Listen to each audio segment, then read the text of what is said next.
Hello there, dear friends, and welcome once again to the Relaxed Fantasy Review. Today, I have a very special book that I'd like to share with you. We're going to take a break from our Tome of Heroes series, and we're going to get back to Humblewood.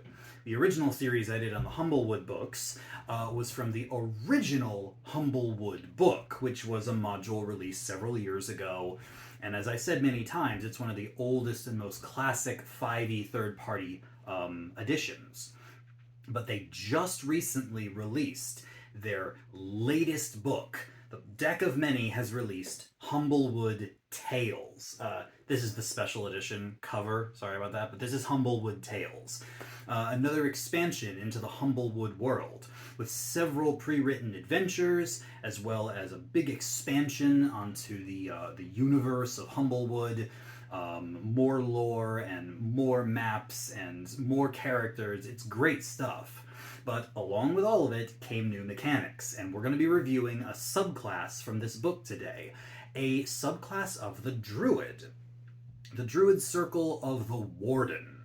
In the Humblewood world, protecting nature is the sacred duty of many of the characters in this world, and the Warden Druids embody this, protecting nature from anything that might threaten it.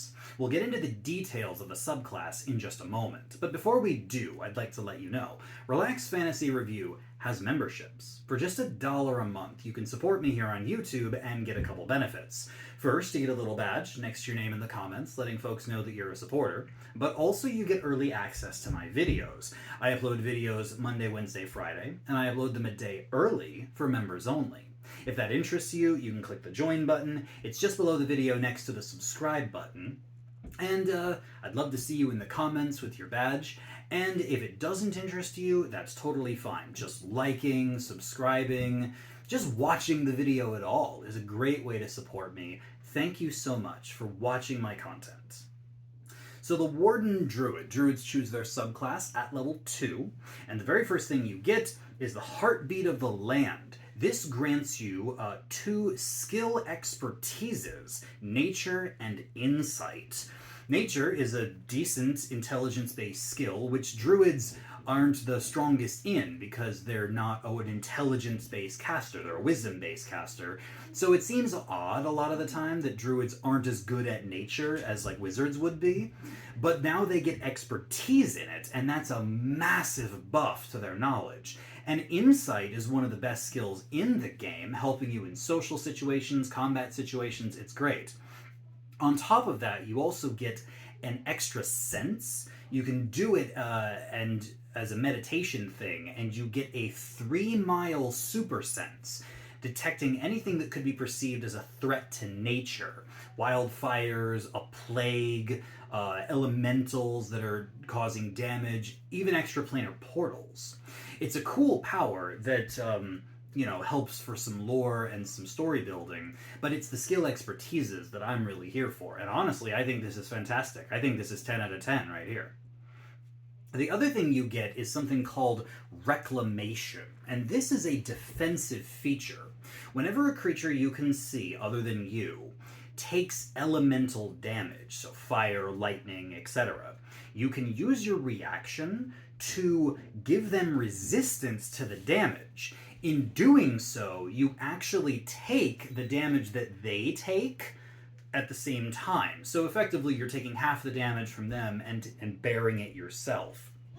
This is one of those things that genuinely can help a person in combat when they're low on health. Even though the Druids aren't the tankiest of classes, it's still nice to be able to kind of bear your friend's burdens when they're low on hit points. You also can use your action to absorb elements from the environment. Doing so actually causes you to take damage. For example, the book gives an example of like a wildfire. You can take a 20-foot cube of fire and basically suck it into yourself, taking 1d4 damage when you do, and it removes it from the world. You can even do this with magical effects, although you can only do a 5-foot cube instead of a 20-foot cube if it's a magical elemental effect. So a wall of fire, for example, you could basically take away a chunk of it, taking 1d4 damage when you do. And this is a decent ability that helps you control the battlefield. It's just a shame that you take damage by doing it. If you could just throw out resistance or de-spell or de-summon bits of elemental stuff, that'd be cool. The damage taking is a bit of a strike against it, but I understand you're level 2, so you have to have your checks and balances. I give this effect a 7 out of 10. I think it's solid, it just has a downside, you know? At level 6, you get an ability called Sympathetic Shield. This allows you to use in a charge of your wild shape to grant a bestial shield, basically a spirit animal, to stand in front of you or an ally. You or the ally that gets this gets temporary hit points equal to 1d10s that are equal to a third of your druid level. So when you get this at level 6, that's 2d10, and by the end of the game it would go up to 6d10 temporary hit points, which is a solid amount of temp HP as the game goes on. You also get a +1 to your AC, and as long as those temporary hit points are there, that spirit shield stands in the way, giving you that buff to AC. This actually gets an additional buff at level 14, where if someone attacks the creature who has the sympathetic shield, they take 1d8 damage in retaliation damage, which is actually not a bad feature. It's not a lot of damage, but it's a good amount of temp HP and a +1 boost to AC. This is solid. I say 9 out of 10. It's a shame it takes your wild shape to do, but they recharge on a short rest, so whatever. At level 10, you get something called the Aura of Calm. This is similar to a paladin's aura. It's a 10-foot aura that's around you. The aura basically enhances healing. When a creature within your aura is healed by a healing spell, they regain extra hit points equal to half your druid level. This is unlimited, basically. It goes on, and while you are extra healing like this, you also are calming dangerous plants. This aura of calm, if you walk through like dangerous, difficult terrain, or even spells like Entangle or Spike Growth, things that could restrain you or whatever, or slow you down, it stops it from slowing you down, and creatures within your aura get advantage against saving throws against these effects. And it even boosts the growth of regular plants, allowing them to grow to their fullest while they're in your aura. So very thematic, got some mechanical benefits, and the healing is really what sells it for me. The idea that a healing word basically doubles in potency, for me, this means that Goodberry is suddenly boosted even more than the Life Domain Cleric could boost it. That is a very powerful thing, and I think this is well worth a 9 out of 10. It's a passive buff. You don't even have to turn it on. It's just always on.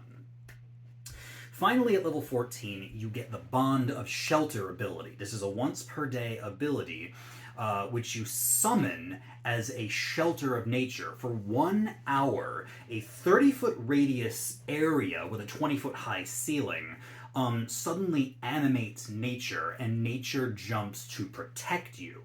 You designate a number of creatures that are immune to the effects of this protective area, so you and your allies basically, and all other creatures get a bunch of debuffs. They have to make a charisma save to even enter the area willingly, so they can't even approach you if they can't pass a save. While they're in the area, they take 5d10 damage from the animated nature as long as they're in the area. They have disadvantage on their attacks against other creatures in the area, and the safe creatures that you've designated are immune to charm, fear, and possession. So this is very similar to a Hollow effect, mixed with Spirit Guardians, mixed with an like a Devil's Sight Darkness thing where everyone has disadvantage other than you.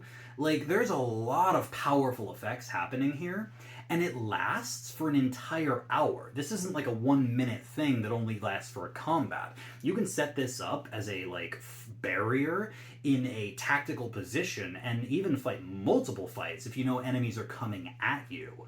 An incredibly powerful buff It's well worth the once per day thing because you can use it for a while. I think this is a 10 out of 10 power. I wish there was a spell that did all of this. I mean, there's other spells that, kind of summon nature to help you, but not quite to this magnitude. This is very potent. All in all, the Warden Druid has a lot going for them. Extra temp HP, extra healing, expertise in skills, damage reduction, although you have to take it yourself, and eventually a massive AoE defense and offense area. I think this druid is worth a 9 out of 10. It's solidly written. Not all of the features blow me away, but nothing here is wasted. Some things are solid, some, have unnecessary downsides, and some of them are just stupid strong.